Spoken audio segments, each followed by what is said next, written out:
150, Madame Babot, vous avez la parole. La présidente. Alors déjà, je voudrais remercier le gouvernement de nous permettre d'intégrer les objectifs de la bio dans cette partie dédiée à l'installation. Cet amendement vise donc à favoriser l'installation en agriculture biologique dans un contexte de renouvellement des générations et de changement climatique. Concernant la date de 2030, ça ne sert à rien de mettre une date trop proche dans la loi. On l'a vu dans le texte précédent puisque les objectifs étaient dépassés. Donc le 2030 nous semble tout à fait convenir. Et pour ma part, je voudrais revenir sur l'article 1 et dénoncer les propos trompeurs que la gauche et les écolos ont eus dans cet hémicycle et notamment sur les réseaux sociaux, puisqu'il n'y a jamais eu de retrait des objectifs de la bio dans le texte, puisque minimum, il y avait un rappel au PSN et à la stratégie biodiversité. Donc il n'y a jamais eu de retrait et je regrette qu'aujourd'hui les acteurs de la bio communiquent aussi sur les réseaux suite à vos communications. Je trouve que c'est assez délétère et que ça divise en fait la bio et le conventionnel et on est encore dans de la division et c'est très dommageable. Je vous remercie. Le 5551, qui nous le présente. Monsieur Prudhomme, vous avez la parole. Oui, merci Madame. Alors, attendez, parce que vous êtes barré, Monsieur Prudhomme, sur le 5551. Donc, il faudrait que ce soit quelqu'un d'autre qui me le présente. Parce que vous avez un sous-amendement, c'est pour ça, en fait. Alors, s'il vous plaît. Merci. Vous pouvez dire défendu, sinon. Hein, c'est des amendements identiques.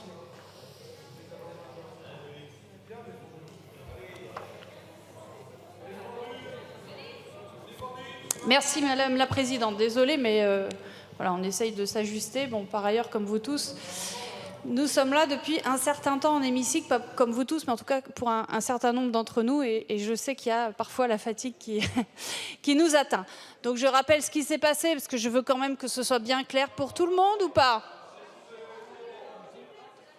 Donc c'est clair pour tout le monde que l'article 1, dans l'article 1, la minorité présidentielle qui est en train de râler à supprimer les objectifs bio et les légumineuses, que nous avons démasqué la manœuvre le lendemain, que sous la pression et le tollé, eh bien vous les réintroduisez et je vous en remercie. Merci.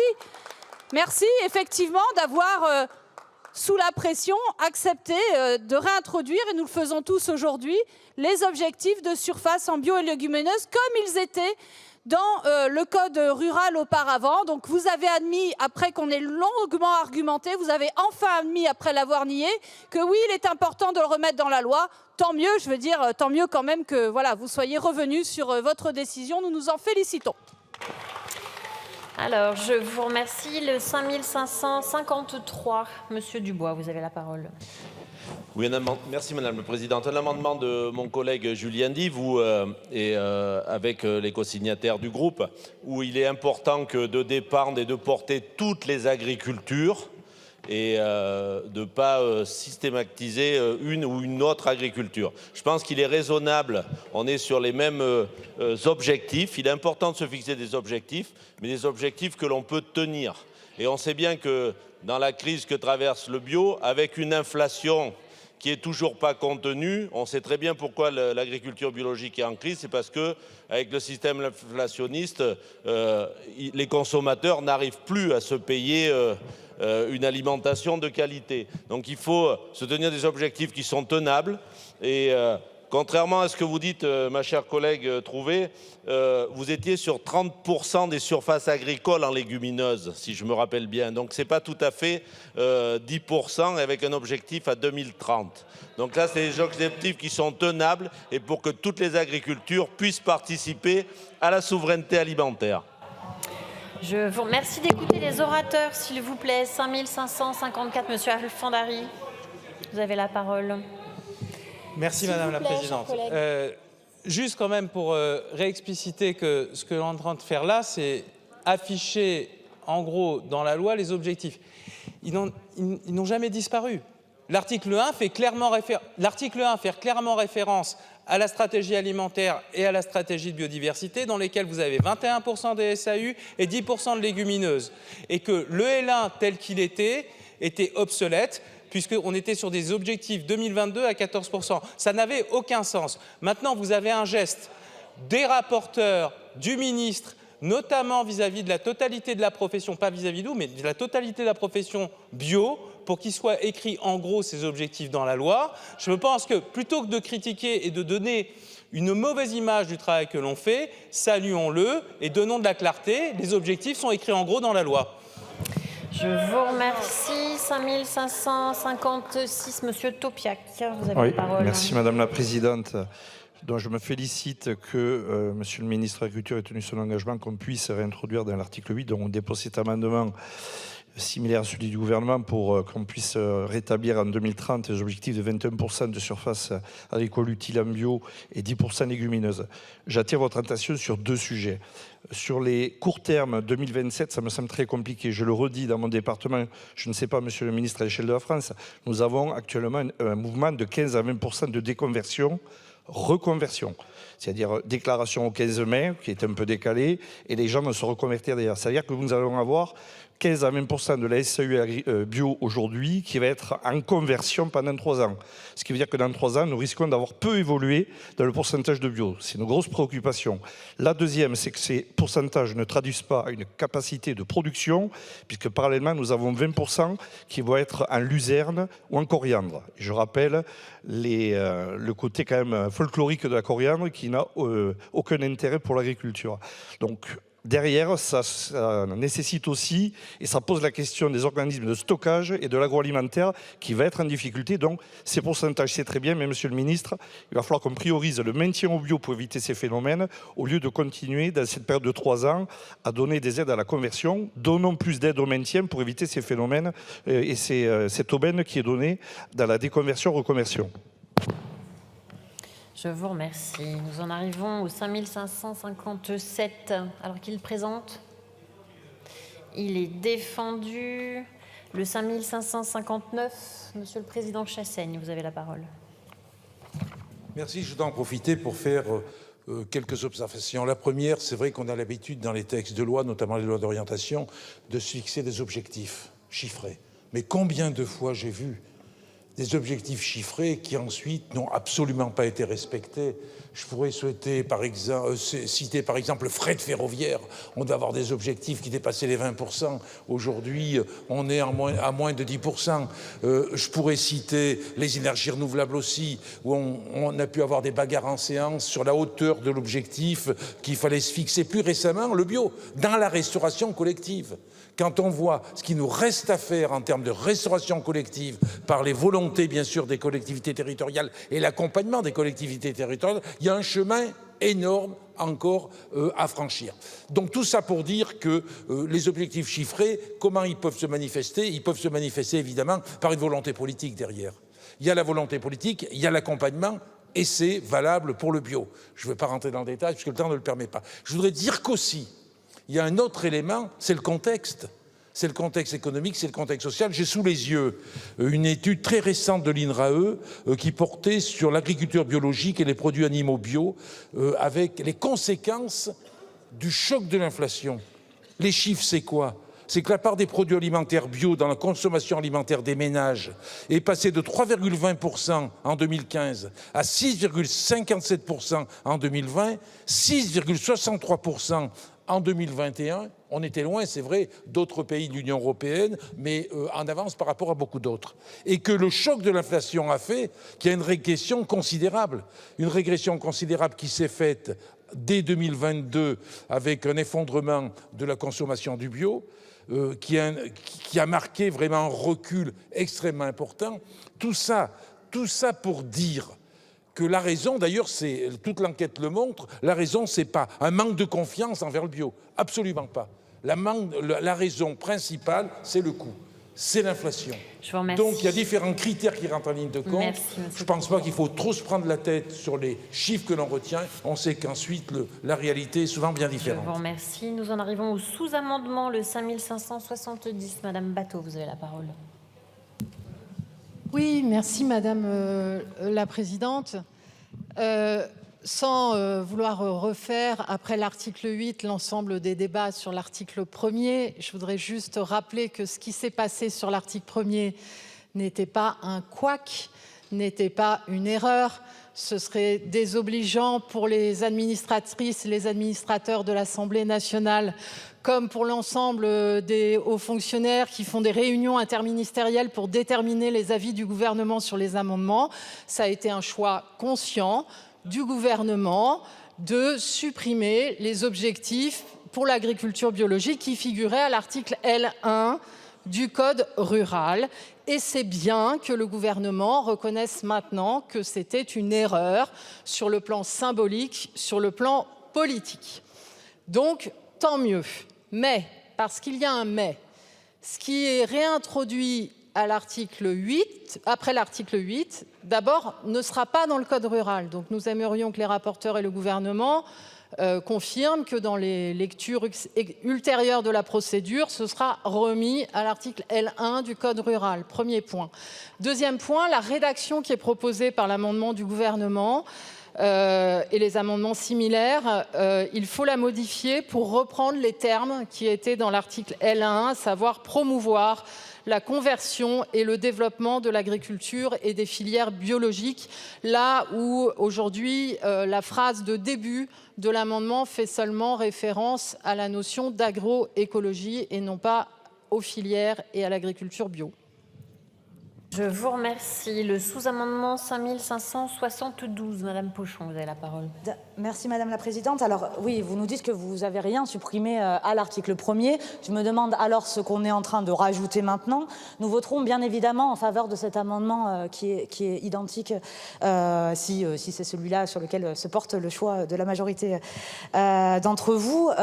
Mais cependant, ce sous-amendement permet d'y remettre l'objectif de 18% en 2027. J'insiste, chers collègues, pour ne pas que vous commettiez à nouveau une erreur pour ensuite plaider la bonne foi. L'objectif de 18% en 2027 est celui fixé par le PSN. Il traduit une accélération modérée puisque les surfaces en bio ont augmenté de 4 points entre 2017 et 2022. Elles augmenteraient de 7 points entre 2022 et 2027 et elles devraient, dans la continuité, augmenter d'environ 10 points entre 2027 et 2032 pour s'établir à environ 28% en 2032, donc 25% en 2030 en cohérence avec la cible européenne. L'objectif de 21% en 2030 traduit un recul. Pourquoi? Soit cela signifie qu'après avoir tenu l'objectif de 2027, on compte ralentir le rythme de développement du bio, et j'aimerais savoir pourquoi et ce qui justifie de viser ce ralentissement. Soit cela signifie qu'on compte abandonner l'objectif 2027, et j'aimerais savoir pourquoi vous comptez abandonner cet objectif. Pour les écologistes, la situation est claire. Il faut accélérer sur la bio. L'urgence écologique est là, les solutions sont là, l'argent est là. Ce qui manque, c'est la volonté politique pour stimuler l'offre et la demande. Nous continuerons de vous faire des propositions sur la formation, sur l'installation, sur la réorientation des financements publics pour aider à ce développement. Nous continuerons de défendre à minima le maintien des objectifs actuels sans reculer. Je vous remercie. Je vous remercie. Et pour le sous-amendement 5564, Monsieur Prudhomme, vous avez la parole. Oui, merci Madame la Présidente. Monsieur le Ministre, vous avez déclaré au tout début, en défense de votre amendement, qu'il s'agissait de donner des intentions. Bien sûr, on souscrit à ça. Faire de la politique, c'est aussi des symboles et des intentions qu'il faut inscrire, et qu'il faut inscrire notamment dans le marbre du Code rural. Cependant, vos intentions sont assez peu ambitieuses et ce sous-amendement a pour objectif de vous aider à être un petit peu plus ambitieux, notamment en rajoutant un point d'étape de 18% en 2027, qui ne nous semble pas inatteignable, comme le disait ma collègue Pochon, mais aussi pointer le fait que le point d'atterrissage de 21% en 2030 est aussi moins ambitieux qu'aujourd'hui, ce qui est la trajectoire européenne. Donc retrouvons un peu d'ambition et adoptons effectivement une trajectoire qui va jusqu'à 25% en 2030. Du coup, moi je vous invite, chers collègues, à voter l'amendement du gouvernement avec tous les sous-amendements, parce que ce qu'a pointé aussi la collègue Bateau me semble très important, et que donc en fait l'amendement du gouvernement ainsi sous-amendé, je pense, répondrait à toutes les demandes partagées sur tous les bancs et réglerait ainsi définitivement cette histoire des objectifs de la bio dans le code rural et surtout qui permettrait d'avoir quelque chose d'un peu carré et solide pour adosser les futures politiques publiques.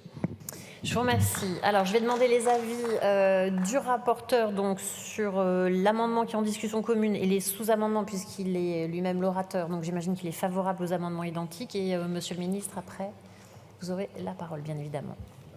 Bon, je vais essayer de faire simple. Je soutiens l'amendement du gouvernement et tous les amendements identiques Je suis défavorable aux 3 sous-amendements et à l'amendement 5550 de Madame Pochon. C'est très clair, monsieur le rapporteur. Monsieur le ministre. Même avis que votre rapporteur, favorable sur 5547 et identique, défavorable sur 5560 et les sous-amendements. De 3 éléments de réponse. D'abord à Madame Batho, compte tenu de ce qui s'est passé, on l'a mis à l'article 8, ça ne peut pas être mis à l'article 1 puisque ce n'était pas le sujet, mais l'objectif est bien dans la navette que ça soit ainsi. Je vous rappelle, mais vous le savez, je pense aussi bien, si ce n'est mieux que moi, que ce n'est pas parce que ce n'est pas codifié que ce n'est pas la loi. Hein. Bon, donc on ne va pas non plus... On peut le mettre aussi dans la Constitution, si vous voulez, mais je pense que ça a déjà fort. Pourquoi pas? Comme ça, on changera la Constitution tous les ans pour agrémenter nos soirées. Bon, la majorité des 2/3, tout ça va être tout à fait passionnant. Deuxième élément, donc ça, vous pouvez être rassuré, on regardera dans la navette ce qu'il faut faire pour le sujet. Deuxième élément, j'invite Madame Pochon à écouter 2 sages de votre groupe, enfin de votre collectif. Monsieur le député Potier dit lui-même que, compte tenu de la conjoncture, on peut klaxonner, accélérer, aller dans le mur, dire on fait 18, pardon de vous dire que la conjoncture m'oblige à dire que 2027, on est presque à la mi-2024, compte tenu de ce qu'on sait de la conjoncture qui est difficile, vous pouvez toujours le dire, on peut même le dire à chaque alinéa. Mais les prophéties autoréalisatrices dont vous êtes coutumier, de même que le yaka faucon, il faut qu'on arrête avec ça. Et donc c'est bien pour ça qu'on maintient l'objectif du PSN. On ne va pas non plus modifier le PSN, mais le réaffirmer là dans la loi, alors qu'on sait où on en est. Le PSN, il a été délibéré en 2023. Vous vous souvenez? Bon. Donc là, on est dans une réactualisation. Il vaut mieux se confronter à la réalité. Vraiment, ce qui discrédite parfois et ce qui fait notre débat avec vous, c'est que vous dites des choses qui sont non conformes au réel. Donc on peut vivre dans un monde parallèle. Mais la réalité, et donc la trajectoire à 21%, c'est les engagements qui sont ceux de la France. Et comme l'a dit M. Chassaigne, arrêtons de nous arc-bouter sur les chiffres. J'ajoute, ça a été dit par plusieurs d'entre vous, que, y compris dans le débat que nous avons eu à l'article 1, j'ai toujours dit que les objectifs qui étaient ceux de la France étaient ceux du PSN, étaient ceux de la stratégie nationale bas carbone, étaient ceux, etc., etc., et que nous, en plus de cela, nous y mettions et nous y consacrions les moyens. Donc comme ça, on va être plus efficace et ça permettra d'avancer. Et c'est pour ça que je dis favorable sur 5547 et identique, défavorable sur tout ce qui est dans le yaka-fauconisme. Je vous remercie. Alors, sur cette discussion commune, j'ai plus de 7 demandes de prise de parole. Je vais la limiter quand il y a des personnes du même groupe, quand même, qu'on puisse avancer. Je vous appelle à la concision pour les 1 minute. Et après, comme avant le vote de l'article 9, il nous reste 270 amendements. Si vous souhaitez voter avant la fin de cette séance, l'article 9, il faudrait avoir un rythme beaucoup plus soutenu. Donc je vous propose qu'après cet examen-là, on puisse passer à 1 pour, 1 contre. Je vous remercie. Alors, donc, j'ai Monsieur Le Fur qui a demandé la parole. Je vous invite à la concision d'1 minute, Monsieur Le Fur. Je suis certaine que vous en êtes capable. Je vais m'y efforcer, Madame la Présidente. Sur cette question du bio, attention. Les chemins de l'enfer sont pavés de bonnes intentions. On n'est pas ici pour débattre de principe, on est ici pour dire des lignes directrices qui vont être écoutées dans nos campagnes. Qu'est-ce qu'on a vécu ces derniers mois ? Une crise considérable du bio. Crise qui est due à une offre excessive par rapport à la demande. Avant, il y avait une augmentation de la niche du bio. Tout allait bien. Et puis, on a incité beaucoup trop de gens à aller vers le bio, ce qui fait que nos agriculteurs aujourd'hui, ils livrent des quantités de lait qui sont payées pour partie simplement en bio et pour le reste en conventionnel. Ce qui fait qu'aujourd'hui, on assiste à un mouvement massif de déconversion. C'est ça le sujet. Et vous êtes en train de dire allez-y, allez-y, allez-y, accentuons la crise. Arrêtons, mes chers collègues, soyons réalistes. Nos compatriotes sont des gens modestes. Ils ne peuvent pas massivement accéder au bio. C'est ainsi. C'est triste, mais c'est comme ça. Merci. Donc il faut savoir dire aux agriculteurs. Les premières victimes, et ça je le tiens d'Hervé Guélou, mon président LR, qui est un agriculteur bio, l'un des premiers. Et il est en train de dire ceux qui vont être les victimes de toutes vos orientations, ce sont les actuels agriculteurs bio, parce qu'ils vont constater qu'on est en train de leur mettre des concurrents qui vont les interdire d'avoir des prix corrects et rémunérateurs. Soyons prudents. Merci. Je vous y invite également, monsieur le ministre. Je vous remercie. Vous avez passé de 30 secondes, monsieur Millienne. Est-ce que vous arriverez à faire la minute impartie? Non, alors si vous prenez tous l'exemple... Non, merci Madame la Présidente. Je vais être bref. Je voudrais remercier le président Chassaigne et mon ami Dominique Potier qui ont ramené un peu de réalisme dans tous ces objectifs qu'on se fixe. Il est évident, mes chers collègues, que fixer des objectifs ne signifie pas les atteindre en fonction des contextes qu'on va pouvoir trouver au fur et à mesure que les années avancent. Ça, c'est première chose. Et Madame Pochon, pour répondre à votre amendement 5560, je vais vous dire ce qui a tué l'agriculture biologique en bonne partie. C'est qu'en France, vous avez imposé des surnormes qui ont fait provoquer une concurrence déloyale avec les autres pays européens et qui ont mis, vous et vos amis, et qui ont mis des coûts de production sur les agriculteurs français qui sont intenables. Et puis, puisque vous accusez le gouvernement de ne rien faire, je voudrais quand même vous dire que jamais un gouvernement, pas même vous quand vous étiez au gouvernement, Madame Batho notamment, vous n'avez réussi à mettre autant d'argent sur la table pour le bio. Donc arrêtez les accusations sur ce gouvernement. Adressez-vous aussi, comme l'a dit Monsieur Chassaigne, aux élus locaux qui ne remplissent pas leurs objectifs, alors que dans certaines régions, ils peuvent le faire. Merci, donc voilà, Monsieur beaucoup de Millienne. raisons pour lesquelles l'agriculture biologique souffre. Merci. Et j'en suis navré. Merci beaucoup. Alors, j'ai Monsieur De Fournas. Oui, merci Madame la Présidente. Encore une fois, nous avons un débat dans une sorte de monde parallèle, totalement hors sol, qui ferait fi des réalités. Heureusement qu'elles ont été rappelées par quelques LR. Je rappelle quand même que les autres ont voté l'amendement identique. Mais nous sommes dans un contexte où vous êtes en train d'envoyer des jeunes vers une impasse, très clairement, qui, comme Monsieur Le Fur l'a dit, va se faire d'ailleurs au détriment de ceux qui sont déjà sur un marché saturé. Et Monsieur le Ministre, j'aimerais comprendre quand même, quand vous dites à la gauche qu'il ne faut pas être dans le yaka faucon, en quoi un objectif de 21% en 2030 serait moins du yaka faucon et de la prophétie autoréalisatrice que le 18% en 2027, si vous voyez ce que je veux dire.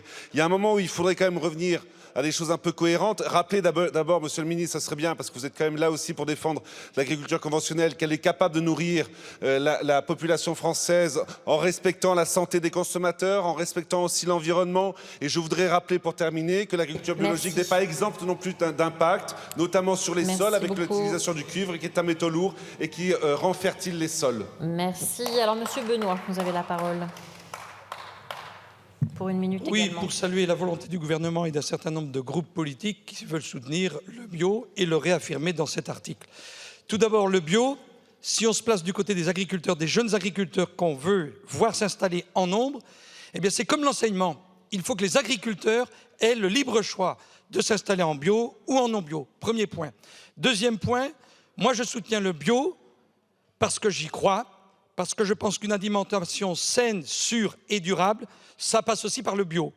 Parce que les agriculteurs qui s'engagent en bio aujourd'hui, ce ne sont pas ceux des années 50 ou 60 qui ont essuyé les plâtres, qui ont eu du mal, qui étaient stigmatisés, disons-le.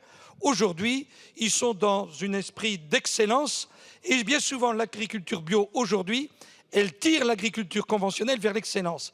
Et grâce aux pratiques culturelles du bio, on peut transposer certaines pratiques bio vers l'agriculture conventionnelle et avoir une agriculture conventionnelle. D'ailleurs, c'est tout le débat qu'il y a autour de la notion de haute valeur environnementale. Parce que où sont les limites? Donc c'est pour ça que ces amendements qui visent à réinscrire une volonté politique sur le bio et les légumineuses sont bienvenus. Et je salue le gouvernement et les groupes qui les ont déposés. Merci beaucoup. Monsieur Descrozaille, vous avez la parole. Merci Madame la Présidente. Moi je voudrais tout d'abord saluer la qualité du débat parce qu'on a connu des ambiances beaucoup plus électriques sur des motifs moins profonds. Et sachant que c'est vraiment un sujet pour le coup d'orientation et de vision. Et je voudrais dire quelque chose, parce que c'est peut-être quelque chose qui nous divise. Moi, 21%, 28 ou 18, j'en sais rien, très humblement. J'ai écouté notre collègue Potier, je pense qu'en l'occurrence, il sait mieux que moi ce dont on parle. Notre collègue Topiac a aussi donné des précisions. Ce qui est certain, c'est qu'il faut augmenter, c'est sûr, la part du bio. Mais ce que je pense aussi, c'est qu'il n'y aura jamais d'agriculture hexagonale entièrement bio. Je pense que la pression parasitaire du réchauffement climatique, d'abord je pense que c'est un enjeu monde, est tel que de toute façon il y aura des traitements curatifs. Et le drame d'ailleurs de la médecine, humaine ou végétale, c'est d'utiliser des produits efficaces en curatif, sans discernement, massivement en préventif. C'est pour ça qu'il faut encourager le bio, mais l'agroécologie, le terme, moi j'y tiens beaucoup, chers collègues, et parce qu'il s'agit simplement de ne pas faire croire que hors bio, il n'y a pas de solution transition agroécologique. Merci beaucoup, Monsieur Bayou. Vous avez la parole. Merci, Madame la Présidente. Oui, pour répondre. Si la bio a été en difficulté, c'est parce qu'elle a manqué de soutien de la part de ce gouvernement depuis des années. Enfin, c'est quand même incroyable d'entendre M. Millienne dire qu'il n'y est absolument pour rien. Le gouvernement, dans le mandat précédent, a commencé par supprimer l'aide au maintien.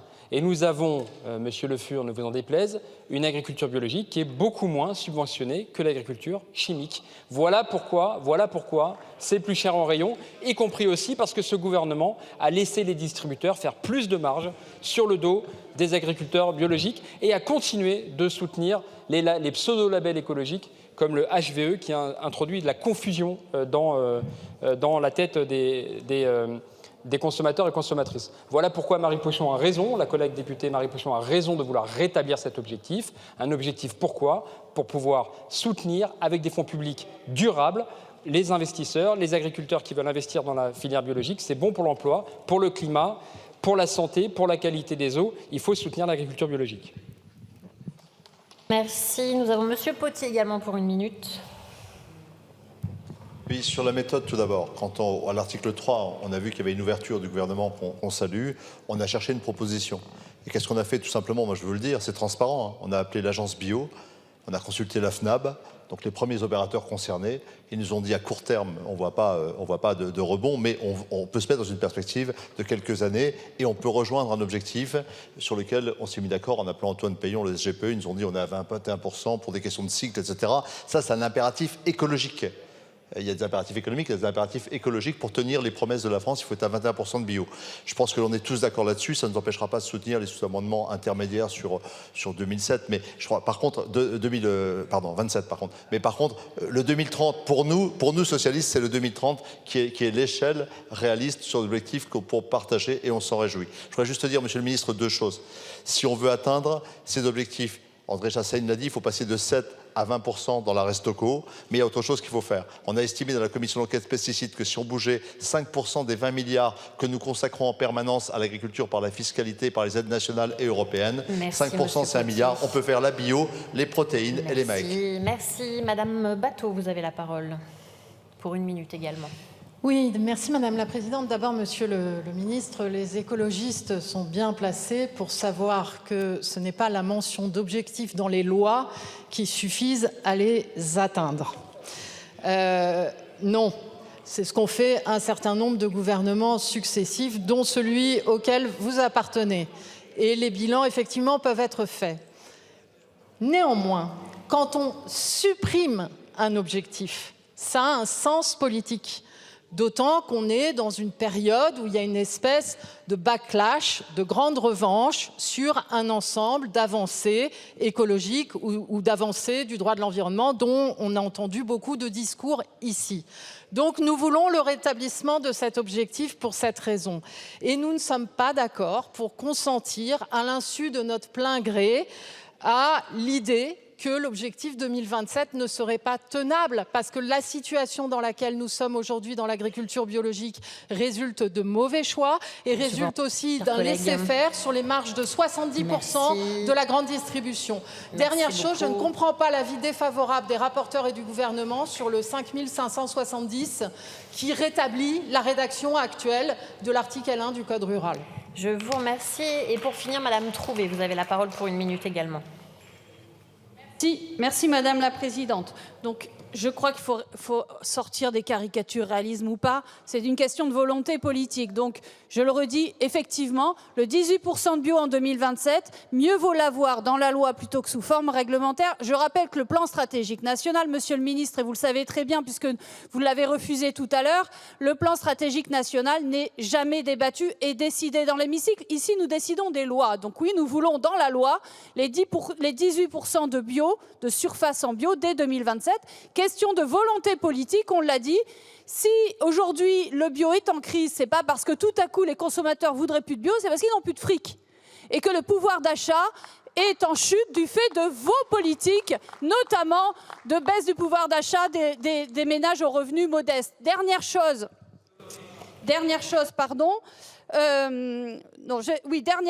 j'insiste sur le sous-amendement de Madame Batho. Pour qu'on soit clair, nous voulons le rétablissement exact de ce qu'il y avait auparavant dans le code rural. C'est important pour nous. Voilà, donc n'essayez pas une deuxième manœuvre après celle que vous avez faite jeudi et qu'on a soulevée, qui viserait à changer le code rural. Merci Madame Trouvé. Alors comme ça, tous les groupes auront pu prendre la parole, Monsieur le Président Chassaigne, et ensuite on pourra passer au vote. C'était pour apporter quelques compléments à mon intervention. Ce que j'ai voulu dire, c'est que la volonté politique, bien évidemment, il y a une volonté qui est liée aux choix qui sont des choix des gouvernements successifs, ça c'est une chose, mais je veux aussi insister sur la volonté politique de ceux qui ont par exemple la responsabilité des restaurations collectives. Il y a aujourd'hui 26% des dépenses alimentaires qui sont faites en restauration collective. Il y a un repas sur 4 qui est pris en restauration collective. Et on voit qu'on n'atteint pas les objectifs. À ce jour, le marché bio est dépendant à 92% de la consommation à domicile. Et là, ça se confronte directement au problème du coût, au problème de l'inflation, au problème du pouvoir d'achat. Donc il faut qu'on insiste aussi au niveau des collectivités territoriales et aussi en les accompagnant vraisemblablement au niveau de l'État pour développer davantage le bio dans les restaurations collectives. C'est aussi un enjeu extrêmement important. On n'y arrivera pas. On n'arrivera pas aux objectifs fixés si on ne prend pas en compte cette obligation. Et il y a beaucoup d'exemples sur notre territoire qui permettent de dire on peut faire beaucoup mieux. Merci Monsieur le Président. Monsieur le Ministre, vous avez la parole. Simplement, merci. Merci Madame la Présidente, simplement pour... Si je peux parler, Madame Blin, si ça vous dérange pas. S'il vous plaît. Non mais je suis désolé. Alors d'un côté j'ai Madame, d'un côté j'ai Madame Blin sans micro et d'un côté j'ai Madame Trouvé qui aurait parfois pas besoin de micro. Donc. Alors, Monsieur le Ministre, s'il vous plaît. Doucement. S'il vous plaît, chers collègues. La Présidente a dit tout. Chers collègues. La Présidente a dit... Ah, j'ai oublié qu'il y avait même panneau aussi. Alors, s'il vous plaît, Monsieur le Ministre, et ensuite le rappel au règlement, Madame Trouvé. Vous parlez trop fort. S'il vous plaît. Madame la Présidente, je voulais juste dire que l'objectif est bien, dans une politique publique, de mettre des objectifs qui soient des objectifs crédibles, qui permettent de donner une trajectoire et ne pas non plus dire dans une situation particulière, Monsieur Bayou, je ne suis pas d'accord avec vous. D'abord, le bilan, il est ce qu'il est. Et je vais vous dire, c'est que c'est plus 64% de surface en bio depuis le quinquennat du président de la République. Mais vous devriez vous en réjouir. Je sais que c'est embêtant que ça ne soit pas votre majorité, mais sous les quinquennats précédents auxquels d'ailleurs vous avez participé, je ne vous en fais pas grief. Les écologistes, vous en étiez.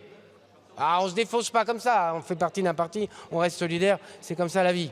Il y avait des grands objectifs qui avaient été donnés, qui n'ont pas été respectés. Et la surface a doublé pour atteindre 10% des surfaces sous le quinquennat du président de la République. Voilà. Deuxième élément, on met des moyens, c'est près de 700 millions d'euros. Et quand vous cumulez ce qu'il y avait avant, maintien et conversion, et aujourd'hui ce qu'il y a, conversion et maintien au travers des dispositifs fiscaux, on est à peu près équivalent. Troisième élément, ça marque aussi la volonté, on a mis 200 millions d'euros sur 2 exercices budgétaires pour faire face à la crise, pour faire en sorte, et ça fait écho à ce qu'ont dit certains, qu'il n'y ait pas de déconversion.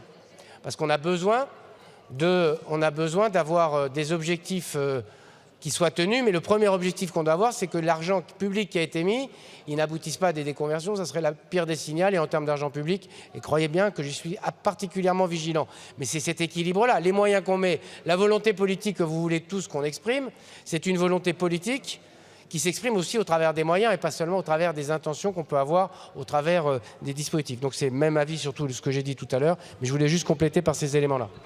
Je vous remercie. Alors, pour un rappel au règlement, Madame la Présidente Panot, sur quel fondement, s'il vous plaît? Merci, Madame la Présidente, sur la base de l'article 100 et sur la base de l'article 70. Mon groupe parlementaire porte beaucoup d'amendements qui sont des amendements, y compris avec des chefs de file. Aurélie Trouvé, par exemple, est ingénieure agronome. Vous avez Mathilde Digné, qui est ouvrière agricole. Et qui sont des arguments de fond.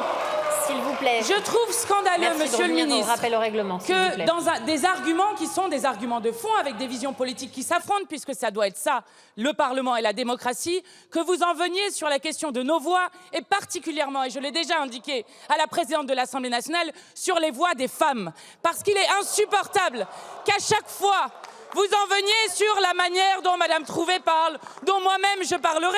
Il se trouve que Monsieur Millième s'est même permis d'envoyer un mot à Madame Trouvé pour lui demander de parler moins fort, et que c'est à chaque fois sur les voix des femmes. Par exemple, Madame la Présidente, quand Monsieur Lavergne parlait fort tout à l'heure, vous avez dit quelque chose. Eh bien, il se trouve que j'aimerais qu'on respecte les voix des femmes dans cet hémicycle et qu'on arrête d'avoir des réflexions misogynes comme vous venez de le faire, en ayant pour seul argument de savoir si nous parlons fort ou pas fort. Monsieur le ministre, que ça vous plaise ou non, nous parlerons aussi fort que nous le voulons. Nous sommes toutes des élus du peuple. Alors, vous avez été tenu au courant par la présidente de l'Assemblée sur l'installation de sonomètres. S'il vous plaît, chers collègues. Madame Goulet, est-ce que vous voulez bien me laisser parler, Madame Goulet, s'il vous plaît? Des sonomètres ont été installés, vous le savez, dans notre enceinte pour mesurer le bruit au sein de l'hémicycle. Pourquoi? Alors, les résultats sont aujourd'hui à l'analyse. Donc, nous, bien évidemment, la présidence partagera les résultats de cette analyse. Moi, ce que je souhaiterais vous dire, mes chers collègues, c'est que je suis au perchoir depuis 9 h ce matin et jusqu'ici, nous avons réussi. D'ailleurs, M. Descrozaille s'est félicité de la tenue des débats. Moi, ce que je vous invite, et je le fais de façon collective pour les hommes, pour les femmes, en fait, nous avons des micros. Et donc, nous n'avons pas normalement la nécessité de crier. Je l'ai rappelé à Monsieur Lavergne tout à l'heure. Il y avait Madame Couturier également, ça a été fait. On peut tout à fait s'exprimer sans crier.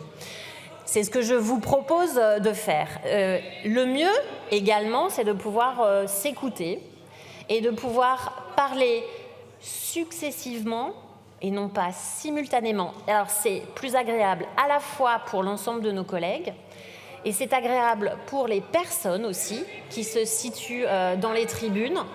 Et je tiens à le dire aussi, mes chers collègues, nous avons des personnes qui sont dans cet hémicycle, les fonctionnaires de l'Assemblée nationale, qui sont toute la journée dans cet hémicycle. Et je tiens aussi à dire que les conditions de bruit peuvent être extrêmement pénalisantes. Nous avons aussi des collègues qui ont des problèmes d'audition et qui ont des difficultés à pouvoir suivre nos débats, puisque nous avons des expressions qui se font à des niveaux sonores extrêmement importants.